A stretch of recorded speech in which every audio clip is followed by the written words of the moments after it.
Bamileke qui aiment l'argent. Le pire, c'est que, c'est-à-dire, ce qui est bizarre, c'est que la seule qu'on n'a pas vu dans ce délire, c'est Madame Patricia Biakmen. Vous l'appelez Lolo Foja, là-bas, là. Curieusement, c'est la Bamileke qu'on n'a pas vu dans ces bêtises. Lolo Foja, on l'a pas vu dans un hôtel dire qu'elle est la Wolowos de Paul Biya. Et elle, on ne l'a pas chassée du Cameroun, elle est restée là-bas. Comment ce sont donc les Bamileke qui aiment l'argent, mais parmi les trois femmes, c'est Lolo Foja, la Bamileke, qui reste au Cameroun et qui garde sa dignité.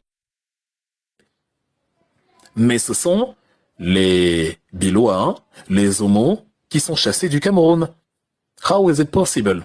Est-ce que vous avez l'impression que c'est cohérent donc quand Madame Beya la parle? Est-ce que vous pensez qu'on devrait laisser ce type d'ineptie prendre la place sur la sphère publique? Moi, j'ai remarqué que Madame Lolo Foja, Madame Patricia Biakmen n'a pas été chassée du pays parce qu'elle n'a rien fait qui aurait conduit à la chasser du pays. Elle n'a pas bradé sa dignité pour de l'argent, en tout cas. Même si on a payé son séjour, elle ne s'est pas vendue, elle s'est pas ridiculisée sur la place publique. Par contre, ceux qui ne sont pas Bamileke, et ils ne l'ont pas fait. Donc, incroyable. Les Bamileke aiment l'argent, ils sont prietos pour avoir l'argent, non. Si donc, c'est ce qu'on appelle en physique, ce que Galiléo faisait au Moyen-Âge en Italie, un exercice de pensée, une expérience de pensée.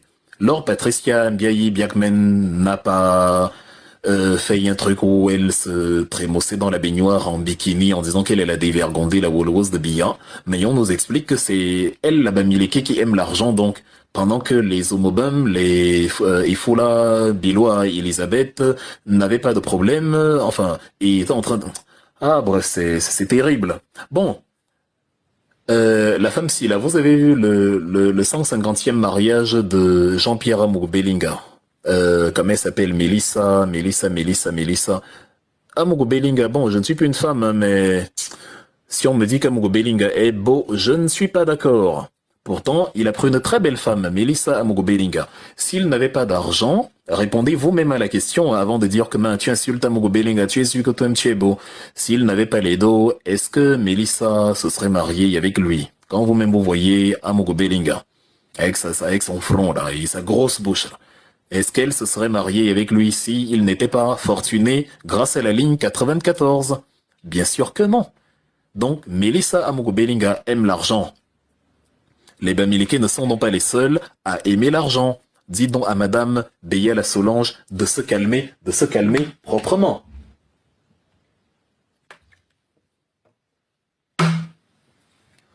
C'est donc ça que Richard Bonnat évoque quand il dit « À l'heure du bilan, ils nous sortent la haine ». Tout est question d'occulter le bilan de Paul Biya. Tout est question de nous empêcher de parler politique. Or, nous allons parler politique. Laissez tomber. Nous allons parler politique. Évidemment que nous allons parler politique. Vous n'allez pas parler de tribalisme. Oubliez. La chambre de commerce. Déjà, je comprends vos sujets là pour en faire un atout puisque ça nous permet d'expliquer les méandres de l'économie au Camerounais. Chambre de commerce, chambre de Balthazar, chambre de machin. Retournez dans les cabinets noirs. On a les réponses à toutes vos folies.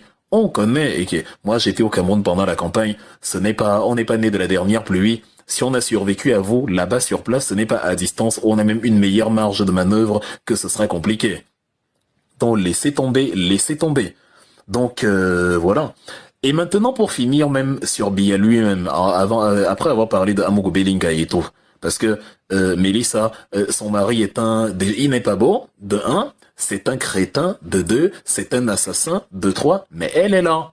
Pourquoi? Parce qu'il a de l'argent. Conclusion, elle aime l'argent.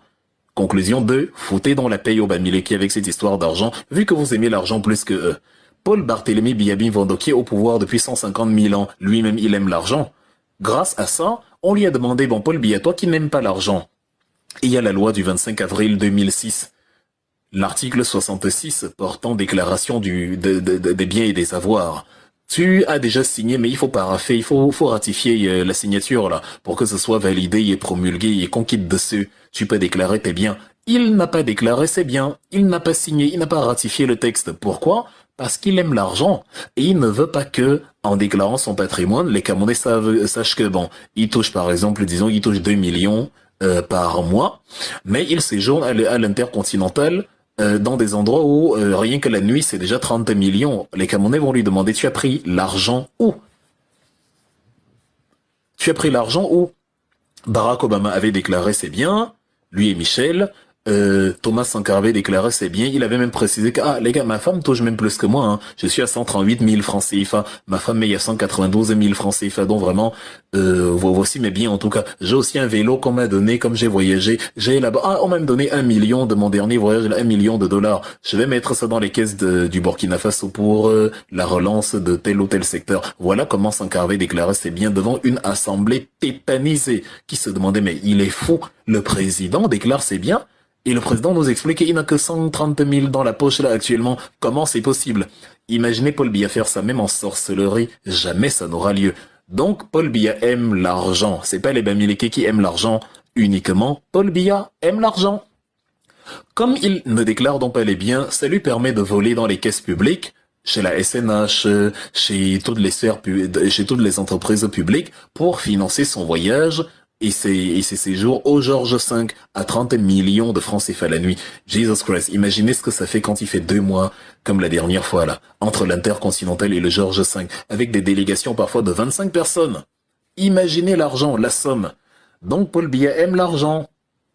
Son fils, Brenda, nous a montré des photos avec des vêtements de 4000 euros, 4000 dollars ou je ne sais quoi. Il y a quelques jours, là, un t-shirt où c'était à 3000 dollars. Il a aussi montré un jour où il était dans un taxi. Apparemment, il avait eu des difficultés avec quelqu'un qui, il avait été victime de racisme et il nous expliquait donc, j'ai pris un taxi à 400 dollars et j'étais victime de racisme et vraiment, je venais vous raconter, je comptais vous raconter cette histoire de racisme et donc, il nous avait parlé de tout ça là. Et certains, des petits esprits naïfs avaient compatis à ce qu'il avait subi comme tragédie. Bon, si lui-même n'aimait pas l'argent, Brenda, le fils de Paul Biya, si lui-même n'aimait pas l'argent, est-ce qu'il allait prendre des taxis à 400 dollars? Pourquoi il ne prend pas les Uber que tout le monde prend à 11 dollars, 20 dollars pour aller de A à B? Pourquoi lui, il prend des taxis à 400 dollars s'il n'aime pas l'argent? Donc, Biya a demandé à Brenda Anastasie, pourquoi lui il aime l'argent aussi, pourquoi il prend des taxis à 400 et des t-shirts à 3000 dollars s'il n'aime pas l'argent, vu que c'est simplement les Bamileke qui aiment l'argent. Vous voyez dans quelle folie nous tombons quand on fait semblant d'aimer les Camerounais et qu'on met un discours venimeux sur la place publique.